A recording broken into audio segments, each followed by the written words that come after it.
When Dad broke my jaw for speaking up, and Mom laughed, "Serves you right for being worthless." Dad added, "This will teach you to shut that filthy mouth." I wiped the blood and smiled. They didn't know the storm I was about to unleash. You know, sometimes one single moment can just shatter everything you thought you knew, leaving you with nothing but a choice: break or fight. For me, that moment came the night my jaw actually cracked under my father's fist, and my own mother, instead of helping, just laughed. "That is what you get for being useless," she sneered, and as my dad towered over me, snarling about my gutter mouth, something inside me shifted. A quiet, defiant smile actually touched my bleeding lips. They had no idea what was coming. And honestly, my story might just save someone else. From the outside, we were the picture-perfect family. Seriously, you could have put us on a postcard. Our beautiful colonial house, the manicured lawn, the white picket fence, all in this lovely suburban neighborhood near Boston. My dad, Frank Thompson, was this hugely successful attorney, respected by everyone. He donated to charities, sponsored local sports teams, always had the perfect, eloquent advice at community gatherings. And my mom, Eleanor, she was an event planner for the city's elite, always immaculate, perfectly styled, flawless makeup. Together, they projected this image of success, of happiness, that people literally envied. But let me tell you, images can be incredibly deceiving. That perfect family portrait? It was nothing but a meticulously constructed lie. There were a few good memories, scattered like rare, precious gems throughout my childhood. My 10th birthday, for example. It was one of those perfect, fleeting days. Dad was in an unusually good mood after winning a big case, and Mom had actually taken her medication correctly that week. They rented a small petting zoo for our backyard, invited all my classmates. For just one day, I felt like a normal kid with normal parents who loved me. My father even hugged me, something so rare I could count the times on one hand. Another golden memory was our only beach vacation to Cape Cod when I was 12. For 7 days, the constant tension just seemed to evaporate in the salt air. Dad left his work phone in the hotel, and Mom actually laughed, genuinely, not that polite, practiced social laugh she usually used. I collected seashells every morning, and Dad helped me build this elaborate sandcastle that lasted for 2 whole days. I still keep one perfect scallop shell from that trip, hidden in my desk drawer. It's a physical reminder that things could be different, that another life was possible. At school, I was always a straight-A student. I had to be. Anything less would trigger consequences I learned, very quickly, to avoid at all costs. But my real passion, my secret escape, was writing. I filled journal after journal with stories, poems, dreams of a different life. I wrote about faraway places I would visit someday, imagined characters who were brave enough to stand up for themselves. My English teachers always praised my work, but I never showed my writing to my parents. Somehow, instinctively, I just knew they'd see it as a threat, a sign that I had thoughts and dreams beyond their rigid control. I dreamed of attending college, far away from home. New York University was my top choice. Their journalism program was renowned, and more importantly, it was hundreds of miles from Boston. I pictured myself walking through Greenwich Village, blending into the crowds, becoming anonymous, finally free to be whoever I wanted to be. I researched scholarships secretly at the school library, knowing my father would never willingly pay for me to escape his grasp. Olivia Bennett was my only true friend, the only one who knew fragments of the truth about my home life. We met in 7th grade, before I'd fully learned to hide everything. She caught me crying in the bathroom one day after my father had thrown away my art project, calling it wasteful nonsense. Olivia never pushed for details I wasn't ready to share, but she offered this silent, unwavering support that genuinely kept me sane. We had sleepovers at her house whenever possible, these small respites of normalcy that helped me remember what a family could be like. Her parents were kind, gentle people who argued respectfully and never, ever raised their voices, much less their hands. The contrast to my own home was stark, and, honestly, it was painful. Miss Harrison, my 11th grade English teacher, was the first adult who recognized something in my writing that hinted at my hidden reality. After reading a creative writing assignment where I'd thinly disguised my situation as fiction, she asked me to stay after class. "You have a remarkable talent, Sophia," she told me, her eyes full of genuine concern. "The emotions in your writing feel very authentic. You know you can talk to me if you ever need to, right?" I just nodded, said nothing. I wasn't ready to speak the truth aloud, but her recognition of my talent, her gentle concern, it planted a tiny seed of hope. Maybe my words could eventually become my escape. I became incredibly adept at creating a public persona that revealed nothing of my private pain. I smiled at the right times, participated in the right extracurricular activities, maintained that precise level of social engagement that wouldn't arouse suspicion, but also wouldn't invite too much scrutiny. I was friendly, but never truly close with most of my classmates. I attended school events, but always left early with a polite excuse. I became invisible in the most visible way possible, hiding in plain sight. In my mind, I constructed these elaborate fantasies of freedom. I imagined turning 18 and just walking out the door, never looking back. I dreamed of a small apartment somewhere, noisy and vibrant, with neighbors who didn't know my name and didn't care about my comings and goings. I pictured a life where I could speak without calculating every single word, where I could laugh loudly without fear, where I could simply exist without constantly monitoring the emotional temperature of those around me. The reality, I knew, would be far more complicated. Even as I dreamed of escape, I understood the invisible chains that bound me to that house: financial dependence, a lifetime of conditioned fear, and that insidious voice in my head that whispered my parents might actually be right about me. Maybe I was ungrateful. Maybe I did deserve the treatment I received. Maybe the outside world would be even worse. But hope, hope is a stubborn thing.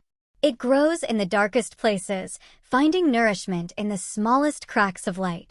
And despite everything, hope continued to flicker inside me.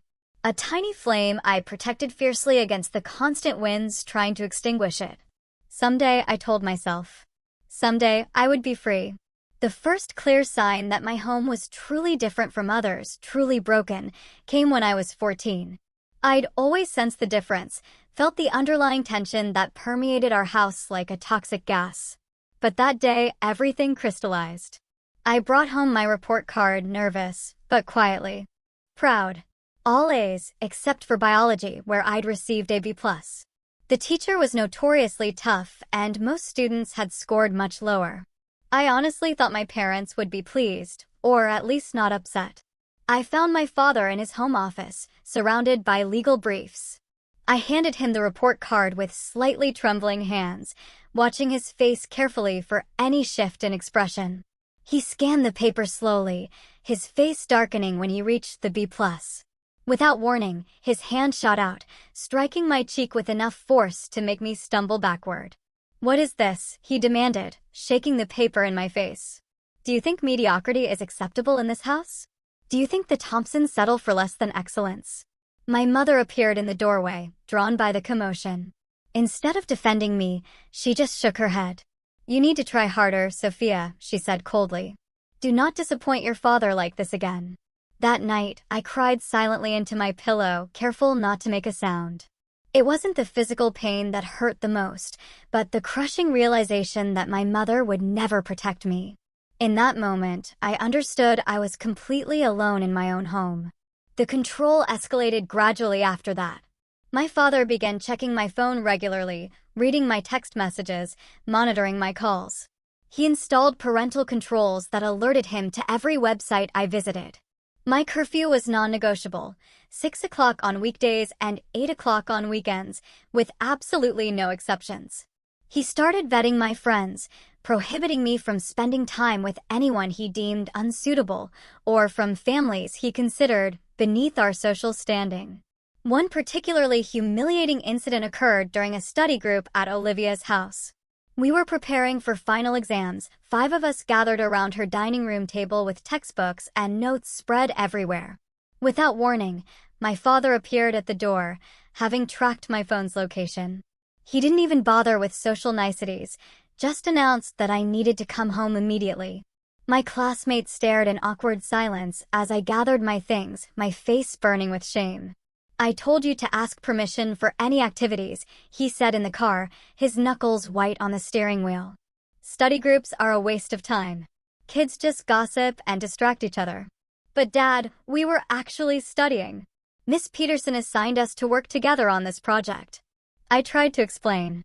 "Do not talk back to me," he snapped. "Your grades are your responsibility alone. I do not want to hear about group projects or study partners. You will study at home where I can monitor your progress." That night, I started my secret diary. I stole a notebook from school and carefully pried up a loose floorboard under my bed to create a hiding spot. In those pages, I wrote everything I couldn't say, allowed every hurt, every fear, every small and large injustice to pour out. The diary became my confidant, the only place I could be truly honest. I wrote about the unfairness of my parents' rules, my dreams of escape, and increasingly detailed accounts of the escalating abuse. I became skilled at lying, creating elaborate cover stories to explain bruises or my frequent absences from social events. I learned to smile convincingly while saying I couldn't attend a birthday party because of family obligations, never revealing that the obligation was my father's decree that I stay home. I perfected the art of wearing long sleeves in warm weather and makeup to cover the occasional marks. I became an actress, playing the role of a normal teenager with such conviction that sometimes I almost believed it myself. One night, I woke to the sound of shouting from my parents' bedroom. This wasn't unusual, but something about the intensity made me creep to my door and listen. Through the wall, I could hear my mother sobbing and my father's low, threatening voice. There was a sharp sound, like a slap, and then my mother's crying became muffled. In that horrifying moment, I realized that she wasn't just failing to protect me. She was also a victim herself. It didn't excuse her enabling behavior or her occasional participation in my abuse, but it helped me understand her a little better. She was trapped too, in her own way. That revelation brought a new dimension to my fear. If my mother, an adult with presumably more resources and options than I had, couldn't escape this situation, what hope did I have? For the first time, I seriously considered running away. I researched youth shelters online using the school computers to avoid detection. But the reality was daunting.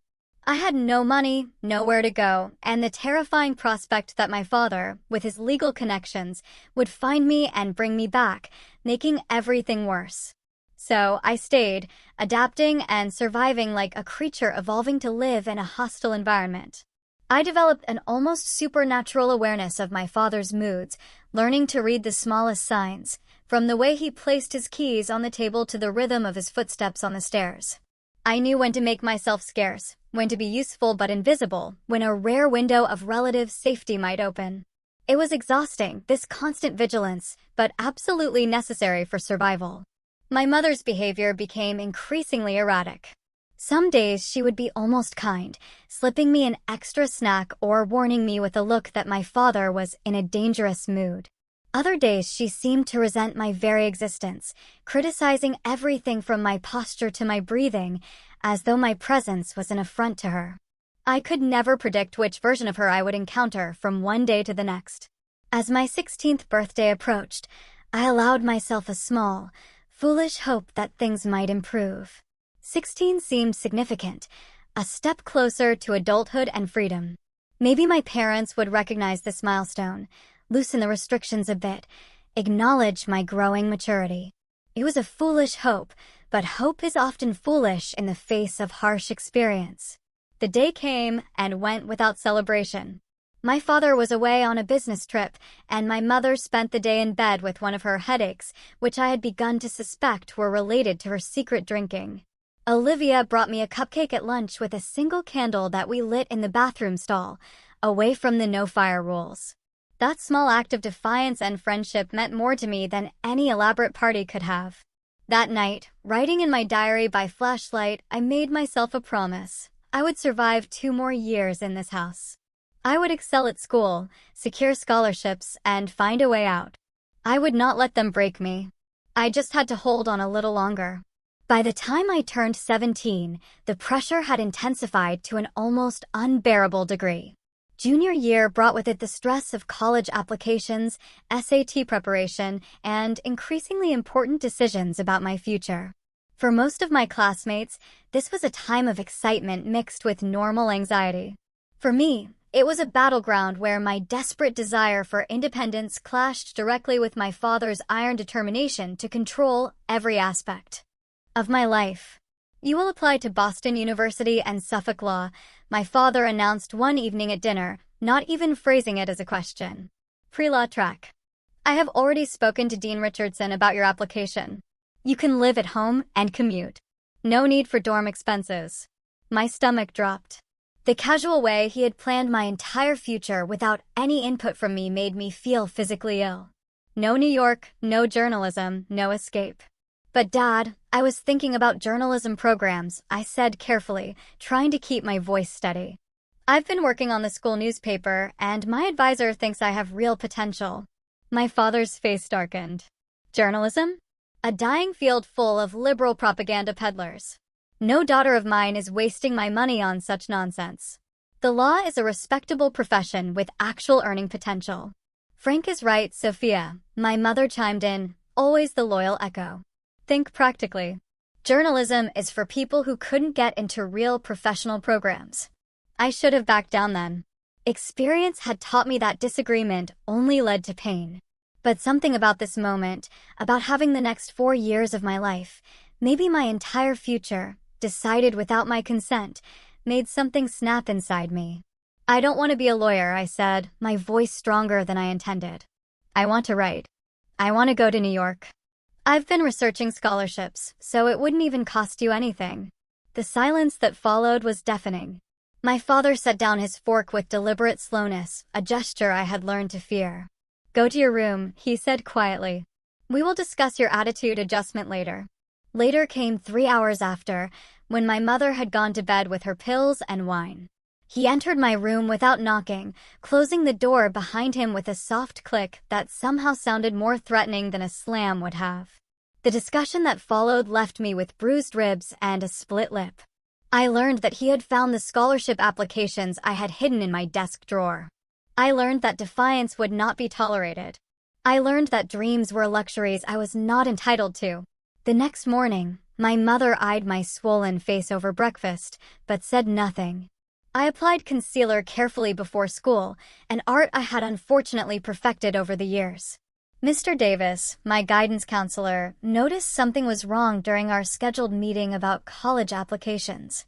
His eyes lingered on the bruise I had failed to completely cover near my jawline.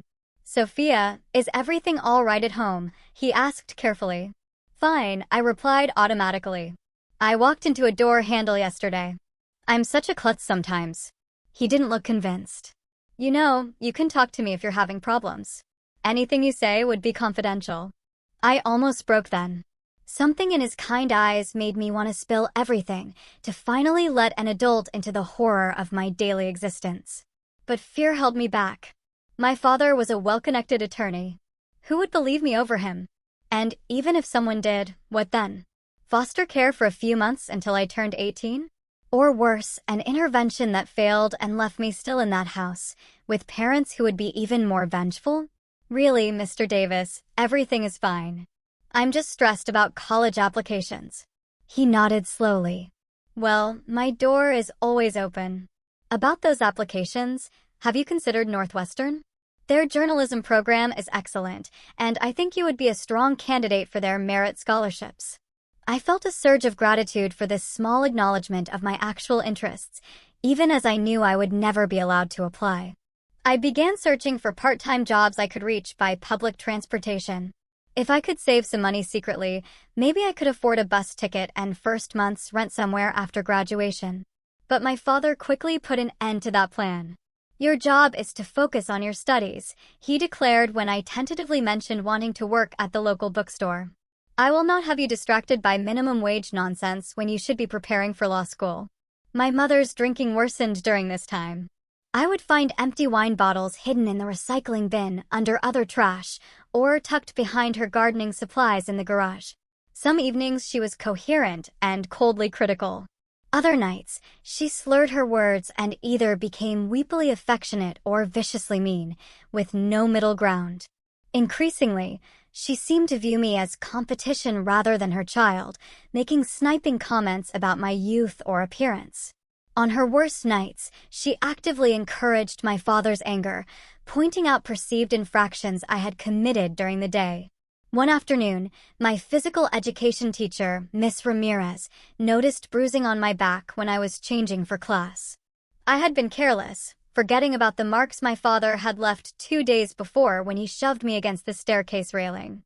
"Sophia, wait a moment," she said as the other girls filed out to the gymnasium. "How did you get those bruises?" "Fell during hiking with my cousins this weekend. I tumbled down a rocky section of the trail." She looked skeptical. "Those don't look like falling bruises. They look like someone hurt you." "No, really. I'm just clumsy. Always have been.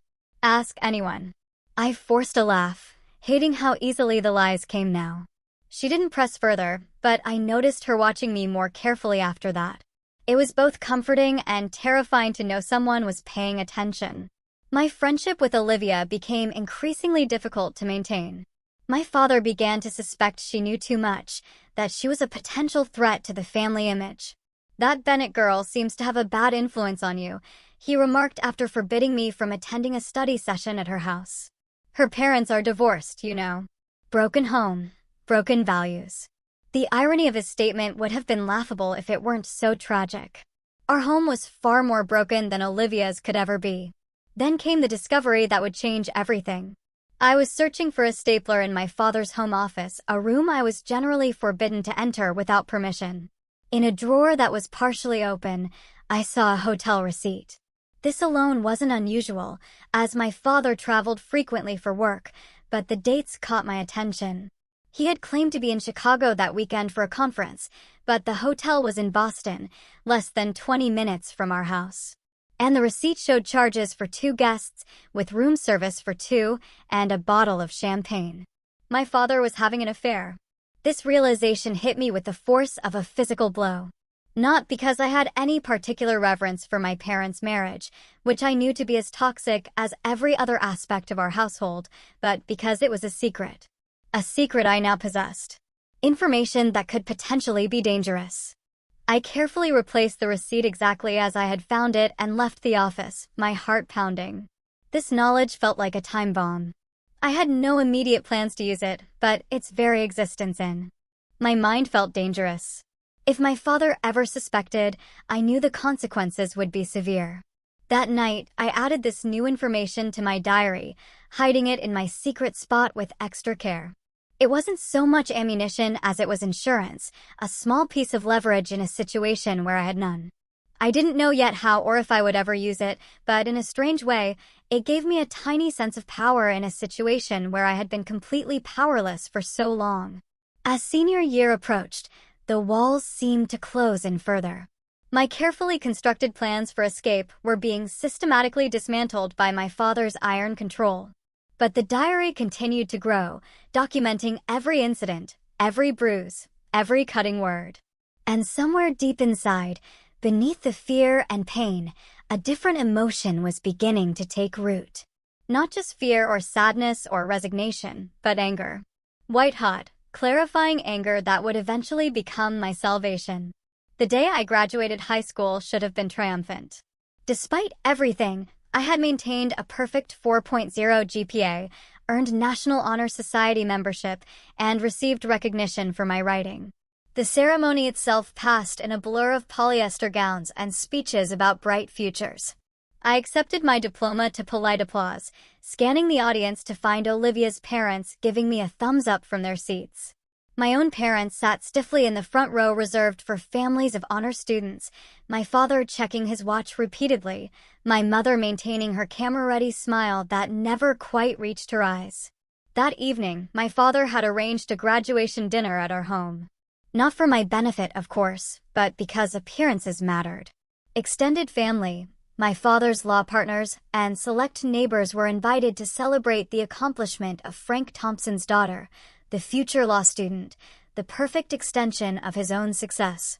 Aunt Judith, my father's sister, hugged me tightly when she arrived. "So proud of you, sweetheart," she whispered. "Top of your class, just like your dad was." Uncle Robert, my mother's brother, pressed a card into my hand.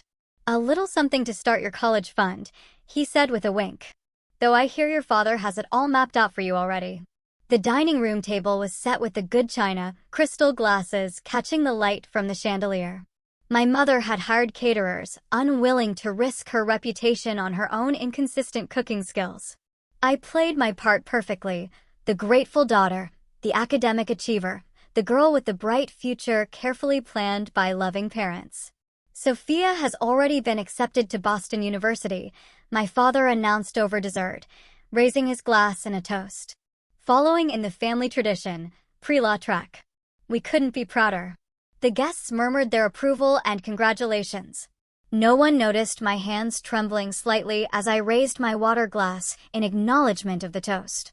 "Such a sensible choice," Mrs. Harrington, our neighbor, commented. "So many young people today want to run off to some faraway school and waste their parents' money. How nice that you are staying close to home." "Sophia has always been such an obedient daughter," my mother added, her words slightly slurred from too many glasses of wine. "Never gives us any trouble." The evening dragged on, a performance where everyone played their assigned roles. By 11 o'clock, the last guests had departed, leaving behind gift bags and congratulation cards I hadn't been allowed to open yet. My father insisted all gifts be approved by him first, a controlled tactic disguised as parental supervision. The house felt eerily quiet after the forced joviality of the evening. I began clearing dessert plates from the dining room table while my mother stumbled upstairs to bed, the strain of maintaining her perfect hostess persona having exhausted her. My father loosened his tie and poured himself a scotch in the kitchen, watching me work. "Leave those," he said. "The cleaning service will handle it tomorrow." I set down the stack of plates carefully. "Dad, I need to talk to you about college." His expression hardened immediately. "There is nothing to discuss. The arrangements have been made." "But I haven't accepted Boston University's offer," I said, surprised by my own boldness. "I've been accepted to New York University with a partial scholarship. I want to study journalism." The silence that followed was thick enough to choke on. My father set his scotch glass down with deliberate care. "You did what?" His voice was dangerously soft. "I applied to other schools. I got into NYU." I swallowed hard, but continued. "I'm 18 now. I have the right to choose my own path." "Rights?" He laughed. A harsh sound, entirely devoid of humor. "You want to talk about rights after everything we have provided for you? The roof over your head, the food on your plate, the opportunities you have been given? And this is how you repay us?" With defiance and disrespect. I took a step back, recognizing the dangerous glint in his eyes, but something had broken loose inside me. Perhaps it was the culmination of years of suppressed feelings. Or maybe it was simply that I had nothing left to lose. "You haven't provided opportunities," I said, my voice shaking but clear. "You have provided a prison. You have never asked what I want or who I am. You just decided everything for me." His face contorted with rage. And in that moment, he dropped all pretense of being the respected attorney, the pillar of the community. He lunged forward, grabbing my arm with bruising force. "How dare you?" he hissed. "After everything I have sacrificed for this family, you ungrateful little." The first blow caught me on the cheekbone, snapping my head back. The second connected with my ribs, driving the air from my lungs. I tried to protect myself, raising my arms defensively, but he was stronger, fueled by a rage that had been simmering for years. "You will go where I tell you," he shouted, punctuating each word with another blow. "You will study what I tell you. You will be who I tell you to be." I tasted blood in my mouth, felt the room spinning around me. Through the haze of pain, I saw my mother standing in the doorway, summoned by the commotion. Her face was expressionless, empty of the maternal concern any normal mother would feel seeing her child being beaten. The final blow came as I was already crumpling to the floor. My father's fist connected with my jaw with a sickening crack that reverberated through my skull. The pain was blinding, immediate, and overwhelming. I felt something shift, break inside my mouth. Blood poured from my lips as I collapsed fully to the kitchen tiles. Through swollen eyes, I looked up at my mother, silently pleading for help. Instead, she laughed, a brittle, wine-soaked sound. "That is what you get for being useless," she said, swaying slightly in the doorway. "Always thinking you're so special, so different from us." My father stood over me, breathing heavily, straightening his cuffs as though he had just completed some minor task rather than assaulting his own daughter. "Maybe now. You will learn to keep that gutter mouth shut," he said coldly. "Go clean yourself up, and in the morning we will proceed with the Boston University enrollment as planned. This rebellion ends now." They left me there on the kitchen floor, my father retiring to his study, and my mother weaving her way upstairs. I lay still for what felt like hours, the cool tile against my cheek providing the only relief from the throbbing pain that encompassed my entire being. Eventually, I managed to drag myself to the downstairs bathroom. The face that looked back at me from the mirror was almost unrecognizable. My left eye was swollen shut, my lips split in multiple places, and my jaw visibly misaligned. I could barely open my mouth. And when I tried, the pain was excruciating. I knew, without medical training, that my jaw was broken. A normal parent would have rushed me to the emergency room. My parents simply went to bed, secure in the knowledge that I wouldn't, couldn't tell anyone what had happened. Who would believe me over the respected attorney, Frank Thompson? And even if someone did, what would happen to me then? I crawled to my bedroom, each movement sending fresh waves of agony through my body. I couldn't cry. The act of sobbing was too painful for my broken face. Instead, I lay in the darkness, a strange calm settling over me. They had gone too far this time. The physical evidence was undeniable, and something had shifted inside me along with the bones of my jaw. As I drifted in and out of consciousness that night, a resolution formed in my mind. They thought they had broken me, finally crushed my will completely. But in that moment of extreme pain, I found clarity. I had nothing left to lose. No reason to comply, to pretend, to endure one more day of this existence. Through the haze of pain, I smiled, though the movement sent daggers of agony through my face. They had no idea what was coming. They thought they had won, but they had just set in motion their own downfall. Tomorrow would begin the end of their reign of terror. I just had to survive the night. For the next 2 weeks, I existed in a fog of pain. My jaw was definitely broken, though I had no official diagnosis. My father refused to take me to a hospital, claiming I had fallen down the stairs and just needed time to heal. My mother provided over-the-counter pain medication that barely took the edge off the agony. I survived on liquids sucked through a straw, unable to chew or sometimes even to speak. The physical pain was a constant, grinding, inescapable presence, but somehow it clarified my thinking rather than clouding it. During those painful days of recovery, I formulated my plan with methodical precision. I had been researching escape options for years, but always with vague timelines and uncertainty. Now I had a definite deadline and absolute conviction. I would never spend another night in that house once my jaw healed enough for me to execute my plan. My first task was to reconnect with Olivia, which proved challenging since my father had confiscated my phone after the accident, claiming I needed to research summer reading assignments. I convinced my mother to let me visit the public library. There, using the free computers, I created a new email address and sent Olivia a message explaining that I needed her help but couldn't provide details yet. I asked her to check this email daily and told her I would contact her again soon. Olivia's response came within hours. No questions, just unconditional support. "Whatever you need, whenever you need it, I'm here for you." My next step was gathering evidence. Years of abuse had taught me that my word alone would not be enough against my father's reputation and connections. I needed irrefutable proof. Using an old digital camera I found in the storage closet, I documented my injuries daily, creating a visual timeline of my healing jaw and other bruises. I wrote detailed accounts of the graduation night incident and previous abuses in a new diary, which I kept hidden in a hollowed-out book on my shelf. I began recording conversations on a small voice recorder I purchased with cash from the emergency $20 Olivia had slipped me at the library. I carried it constantly, capturing my father's threats and my mother's enabling comments. The first time I played back a recording of my father screaming that he would break more than your jaw next time.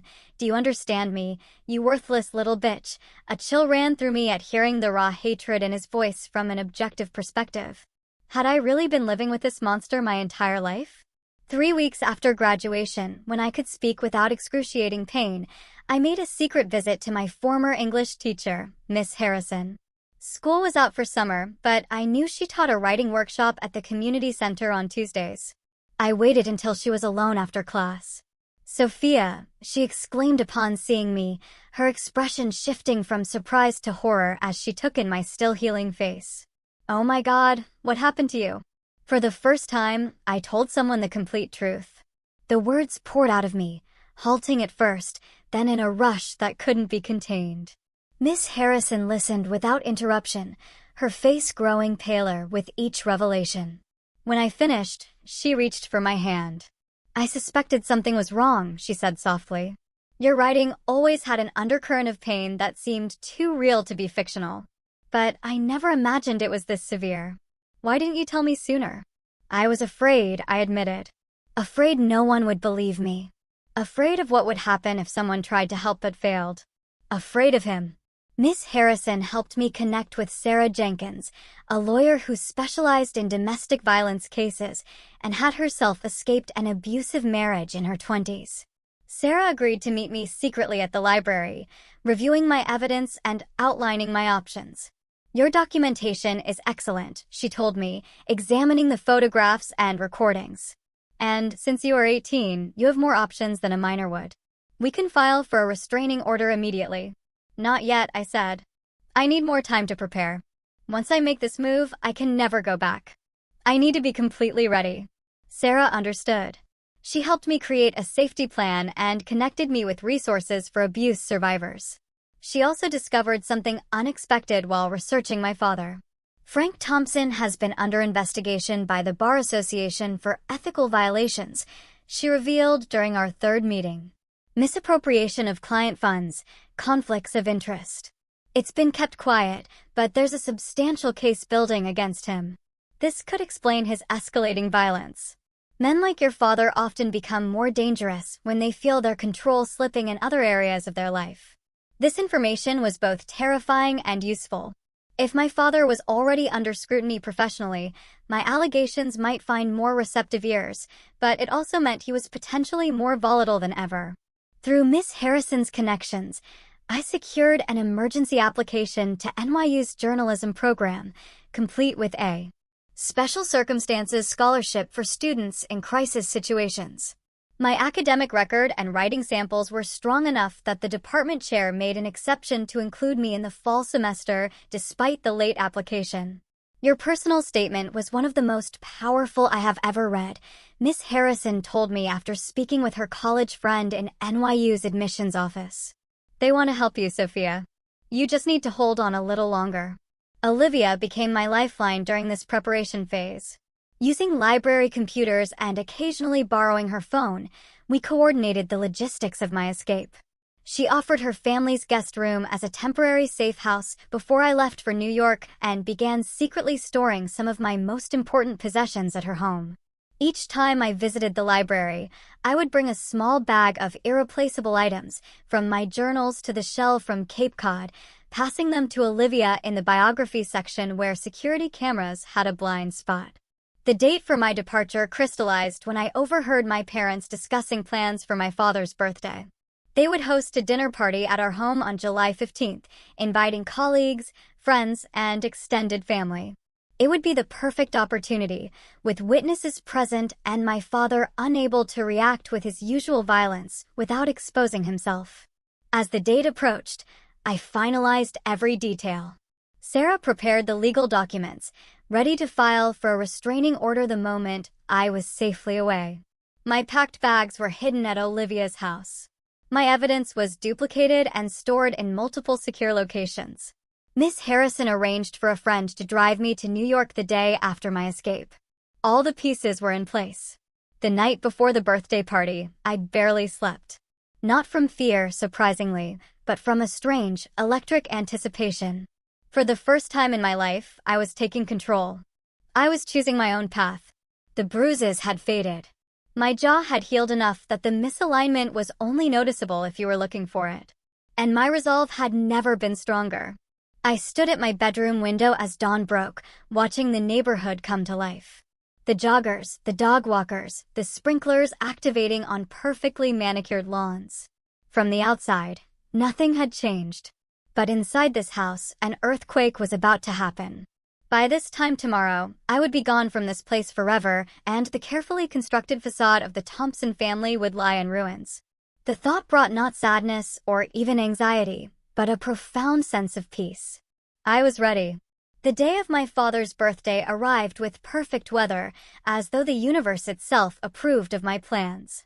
My mother spent the morning directing the catering staff, arranging flowers, and polishing silver that was already gleaming. My father worked in his study until noon, emerging occasionally to critique some aspect of the preparations before disappearing again behind his mahogany door. I moved through the house like a ghost, performing the tasks assigned to me with mechanical precision while mentally rehearsing every step of what was to come. By 6 o'clock, guests began to arrive. My father's law partners with their immaculately dressed spouses.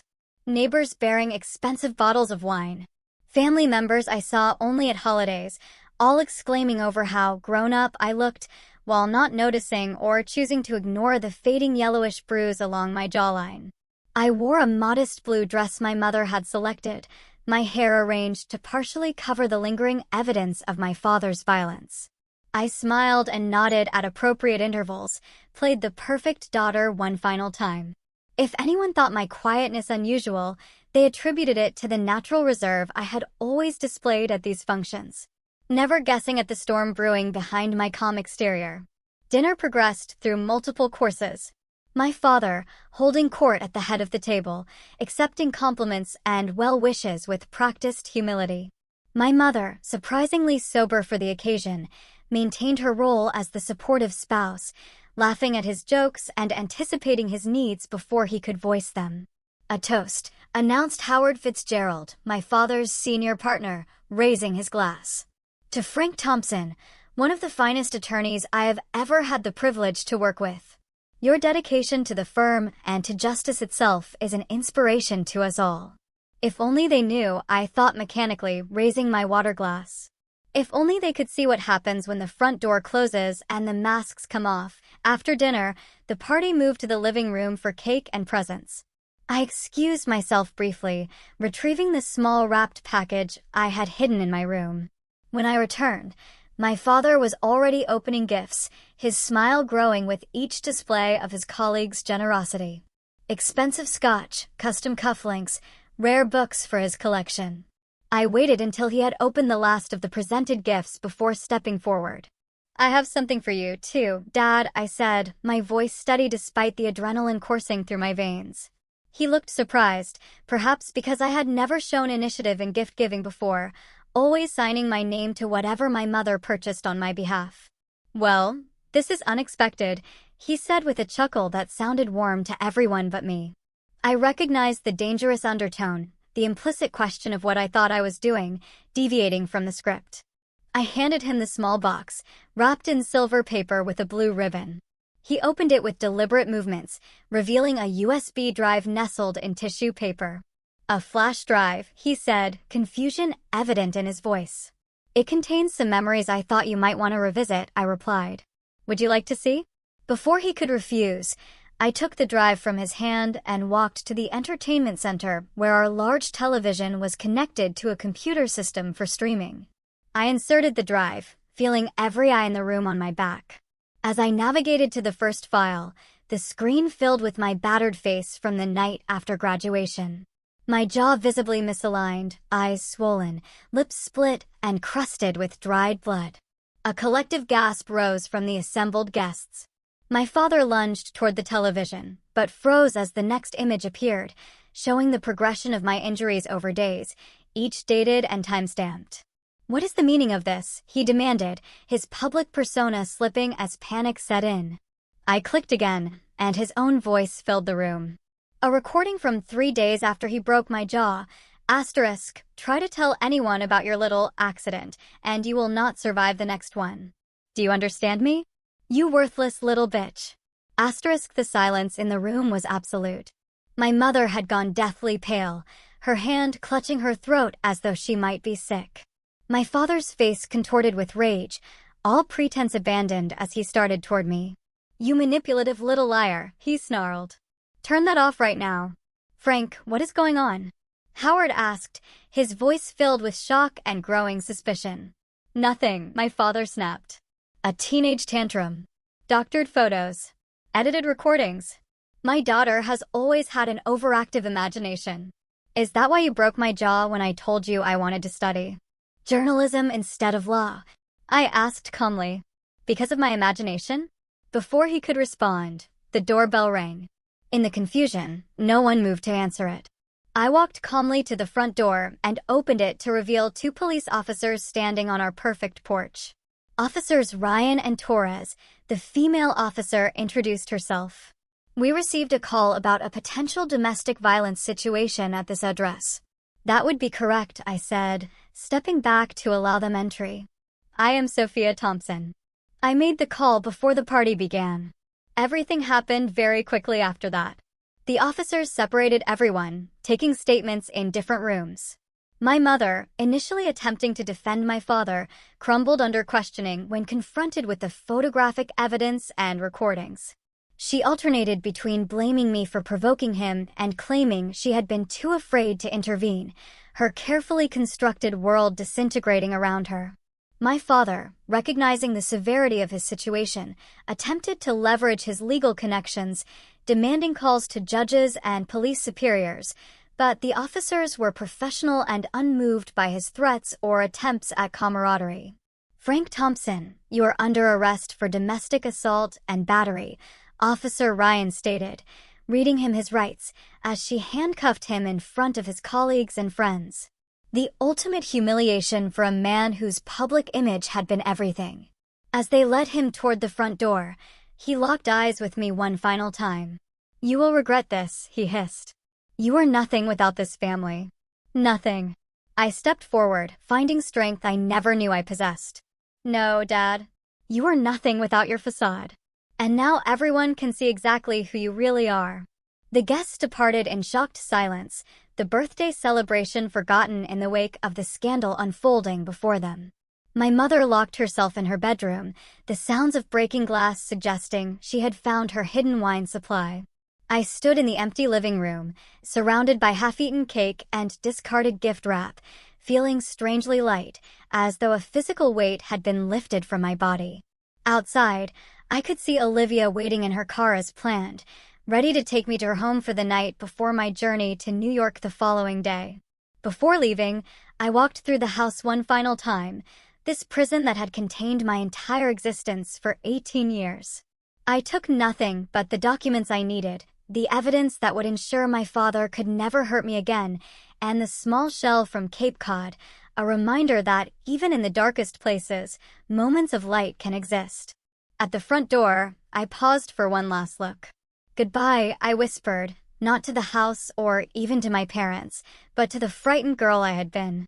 She would not be coming with me to New York. In her place stood someone new, someone who had discovered her own power in the most painful way possible, but who would never surrender it again. I stepped outside, closing the door firmly behind me, and walked toward Olivia's waiting car without looking back. 1 year later, I sat at a small desk in my New York apartment, watching rain streak down the window as I put the finishing touches on an article for the university newspaper. My tiny studio in Brooklyn was nothing like the spacious bedroom I had left behind in Boston. But every square inch of it was mine, filled with choices I had made, reflecting the person I was becoming rather than the one I had been forced to be. The journey of healing had not been linear or easy.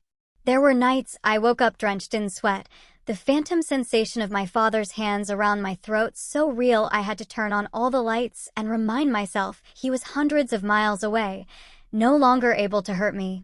There were days when a raised voice in the street or an unexpected touch would send me spiraling into panic, my body remembering what my mind was trying to process. But I was getting better, piece by piece, day by day. The trauma therapist I saw weekly at the University Counseling Center had helped me understand that recovery was not about forgetting or even necessarily forgiving, but about reclaiming my life from the shadow of abuse.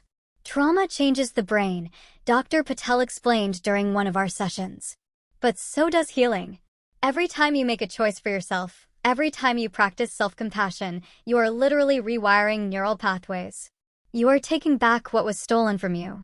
The support group for survivors of family violence became another cornerstone of my healing. Twice a month, I sat in a circle with men and women whose stories echoed parts of mine, whose eyes held the same mixture of pain and determination.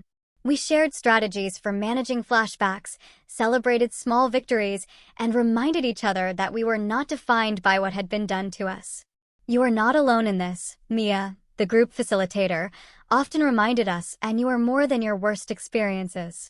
News about my father reached me occasionally, filtered through Sarah Jenkins, who had become both my legal advocate and a mentor. His arrest that night had been just the beginning. Once the first cracks appeared in his carefully constructed image, the entire facade collapsed with stunning speed. Multiple ethics violations came to light as the Bar Association investigation deepened. Former clients came forward with accounts of mishandled funds. A former legal secretary revealed a pattern of workplace harassment stretching back years. My medical records, finally obtained when I sought proper treatment for my improperly healed jaw, provided irrefutable evidence of the physical abuse I had endured. Frank Thompson, once the respected attorney and community pillar, was sentenced to 8 years in prison for domestic violence, financial crimes, and witness intimidation. His law license was permanently revoked. The man who had controlled every aspect of my existence was now confined to a cell smaller than my studio apartment, his power stripped away completely. My mother's journey took a different path. After my father's arrest, she checked herself into a rehabilitation facility for alcohol dependency. During her 90-day program, she sent me a letter, the first communication between us since I had left. "I failed you in every way a mother could fail a child," she wrote. Asterisk, I cannot ask for your forgiveness because I do not deserve it.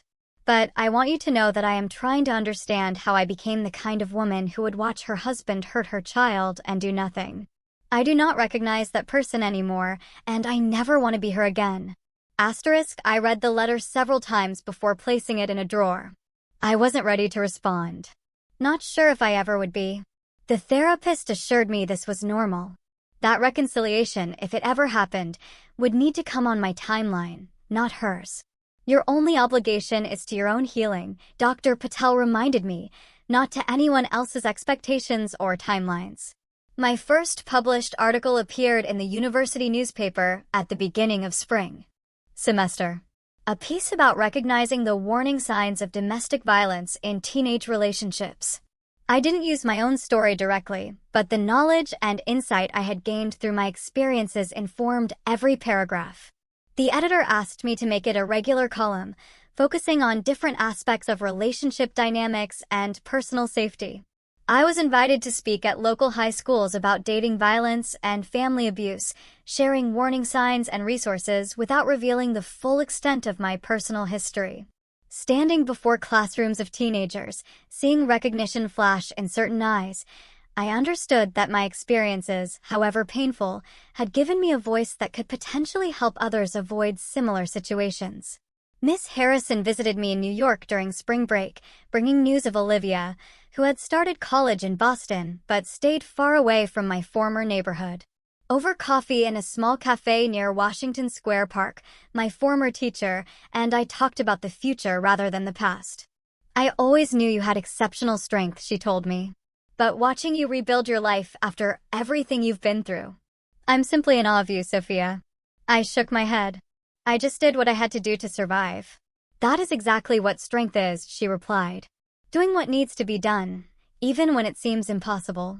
Mr. Davis, my high school counselor, sent an email expressing both regret that he hadn't been able to help more and pride in how I had ultimately helped myself. "You showed remarkable courage," he wrote. Asterisk, I have changed how I approach students I suspect might be in troubling home situations because of what I learned from your case. I made new friends in New York, slowly and cautiously at first, testing the waters of trust with tiny steps. My roommate, Zoe, became the sister I had never had, perceptive enough to recognize when I needed space and kind enough to ensure I was never alone when the darkness threatened to overwhelm me. And then there was Ethan, a photography student I met in a creative writing elective. Our relationship developed with glacier-like slowness, each step forward deliberate and discussed. He never pushed when I established boundaries, never took offense when certain topics triggered withdrawal. When I finally told him my full story, 6 months into our friendship and 2 weeks into tentative dating, he listened without interruption, without judgment, without the pity I had feared. "Thank you for trusting me," was all he said when I finished, reaching for my hand with a gentleness that brought tears to my eyes. With the settlement from the civil case against my father and the scholarship covering most of my tuition, I had enough financial stability to focus on my studies and healing. I even started a small foundation to provide emergency funds for young adults escaping abusive homes, naming it Next Chapter, to emphasize that surviving abuse was not the end of anyone's story. Sitting at my desk that rainy afternoon, completing my article, I reflected on everything that had brought me to this moment. The pain had been real, the damage significant. I still carried scars, visible and invisible, but I also carried strength I never knew I possessed, wisdom earned through terrible experience, and a profound understanding of both human cruelty and resilience. The true power I had learned was not in controlling others, as my father had tried to do, but in reclaiming control of my own life. Not in silencing others, but in finding and using my own voice. Not in creating fear, but in overcoming it. My jaw had healed, though slightly crooked, a permanent reminder of that final violent night. But now I used it to speak truths, to tell stories that mattered, to advocate for those still trapped in situations similar to what I had escaped. The instrument of speech my father had tried to break had become my greatest tool for change. As I submitted my finished article, I opened my window slightly, letting in the petrichor scent of rain on city streets. Tomorrow would bring new challenges, new opportunities, new steps in the continuing journey of healing. But for the first time in my life, I faced the future without fear, knowing that whatever came, I had the strength to meet it. Have you ever had to rebuild your life from scratch or found strength you didn't know you had during difficult times? Thank you for listening to my story. Take care. Good luck.